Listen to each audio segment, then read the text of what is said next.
Hey guys, this is going to be another quick rant. This one is going to be about the personality type of Joe Rogan.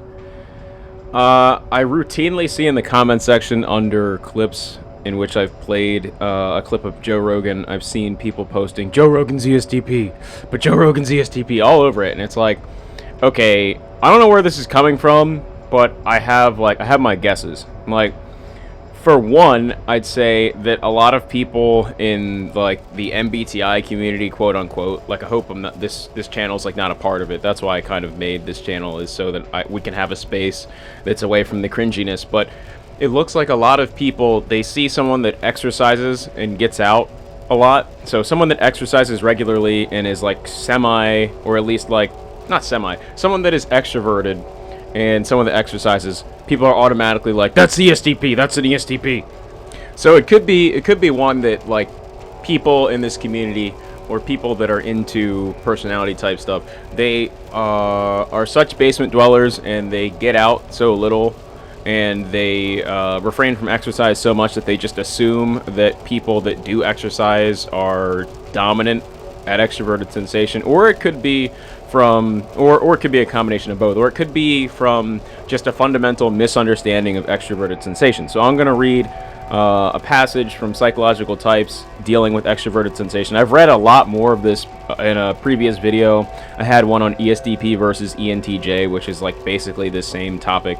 But I'm going to read just a quick passage, and then I'm going to play a clip. And I'm not going to insult anyone's intelligence here. For returning subscribers, like, you guys know the deal of this channel, but for people that are coming in that are trying to argue, it's like I don't even feel like arguing here at this point. It's like I'm gonna read the book passage, and it's like I'm not gonna insult your intelligence. If you can see from reading this book chapter that that this person's type is not dominant extroverted sensation, or rather, this person is not a dominant extroverted sensor from reading this, then it's like, okay, fine.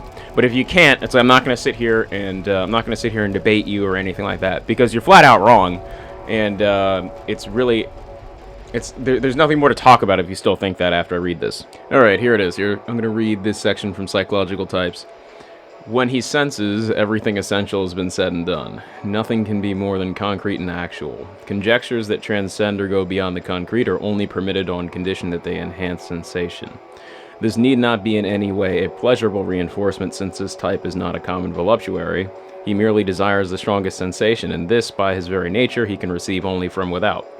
What comes from within seems to him morbid and objectionable. Insofar as he thinks and feels, he always reduces down to objective foundations, i.e. to influences coming from the object, quite unperturbed by the most violent departures from logic. Tangible reality under any conditions makes him breathe again. In this respect, he's unexpectedly credulous. He will, without hesitation, relate an obvious psychogenic symptom to the following barometer, while the existence of a psychic conflict seems to him a fantastic abnormality. And I really don't feel like there's much I need to say here more, because it's pretty cut and dry at this point.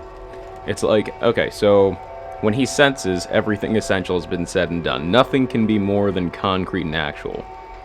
And he doesn't like conjectures that transcend or go beyond the concrete. They're only permitted in the case that they enhance sensation. So if you're doing something sensory with it, that's fine. But if you're just sitting around talking about it, this person wants nothing to do with it. Okay, that's what this is painting the picture of. All right, so I'm gonna go ahead and play a clip. I hope this video has triggered people that aren't returning subscribers at this point, but I don't know. I don't know who's gonna click this title.